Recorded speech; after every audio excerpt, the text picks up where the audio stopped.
Well, hello again, everyone. That was a great conversation with Wendy Sherman and Harsh Shringla. So thank you, Myron, for that. And clearly, the U.S.-India relationship is both broad and deep. Now, it is my great pleasure to introduce to you and welcome to the USIBC stage Ambassador Samantha Power, the administrator of the U.S. Agency for International Development. Now, I was fortunate enough to serve with Samantha in the Obama administration when, you might remember, she was the U.S. ambassador to the United Nations. There is no more committed person to the moral integrity, the values, the human dignity, and the uplifting of peoples around the world than Samantha. And so it is incredible that her power, her intellect, her passion are now at the helm of one of our most important development organizations, USAID.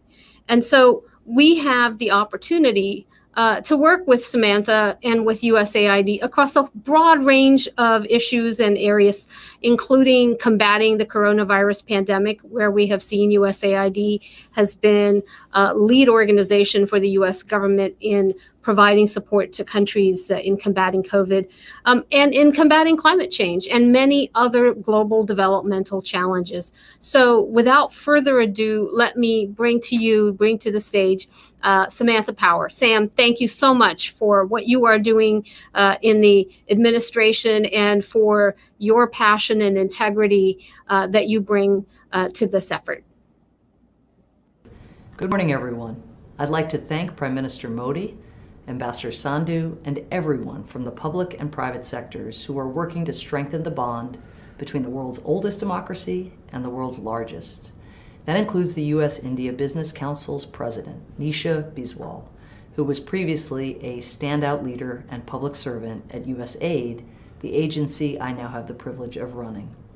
Since the dawn of the COVID-19 pandemic, Nisha has provided visionary, strategic leadership, helping strengthen the global health response by tapping into the innovation and productivity of some of the world's top businesses. Thanks to the efforts of Nisha and the members of the USIBC, when India faced a harrowing spike in cases with the emergence of the Delta variant last May, businesses rushed in to provide everything from oxygen concentrators to PPE to ICU beds, helping save thousands of lives in the process. But even as India marches forward on the largest COVID-19 vaccination campaign in the world and manufactures doses for other countries so we can finally end this pandemic, the threat of another crisis looms. Climate change is battering our planet, leading to larger wildfires, longer droughts, more devastating floods, and more furious storms on nearly every continent. And India has been hit especially hard. Heavy rain events have increased threefold since 1950, even as total rainfall has declined. As a result, at least 1 billion people in India face severe water scarcity for at least a month a year. Heat waves are also becoming more frequent and severe, with many of India's major cities reporting temperatures of nearly 50 degrees Celsius. Temperature swings that could lead to as many as 740,000 excess deaths each year. Climate change also serves as a brake on India's growth as it recovers from the pandemic. If global temperatures rise by 1 degree, it would cost India 3% of its GDP. But as one of the most innovative and vibrant economies on Earth, India isn't simply at the mercy of a changing climate. It is a critical part of the solution. That leadership was demonstrated at the Leaders' Climate Summit in April, where President Biden and Prime Minister Modi launched the India-US Climate and Clean Energy Agenda 2030 Partnership, a key framework to help our countries meet the goals of the Paris Agreement. USAID is proud to be a key partner to India as it transitions to renewable energy and achieves its climate goals. In the past 6 years, our partnership has already helped India integrate 5 gigawatts of renewable energy into its grid. That is enough to power over 3 million households, helping cut greenhouse gas emissions by 30 million tons.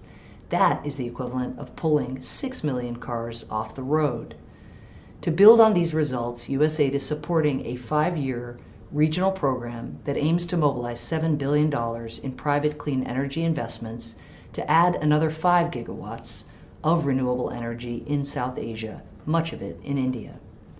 And we're also partnering with the Department of Energy and our national labs to launch the South Asia Group for Energy, an effort to help partner governments like India make strategic investments in clean energy.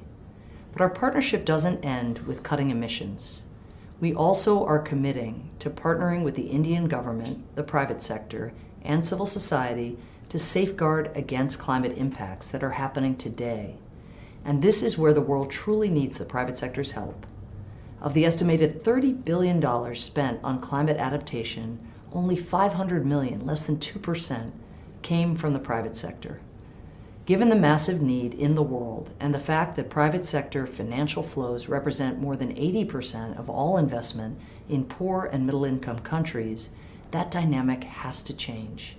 Here, India has given us a roadmap for partnership through the Coalition for Disaster Resilient Infrastructure. The U.S. is a founding member of this India-led coalition and a continued supporter of its work to raise private and public sector financing for infrastructure that can stand up to natural disasters. As India grows, it will develop a new generation of resilient infrastructure, from modern airports to smart power grids to efficient railways and highways that will connect its many cities.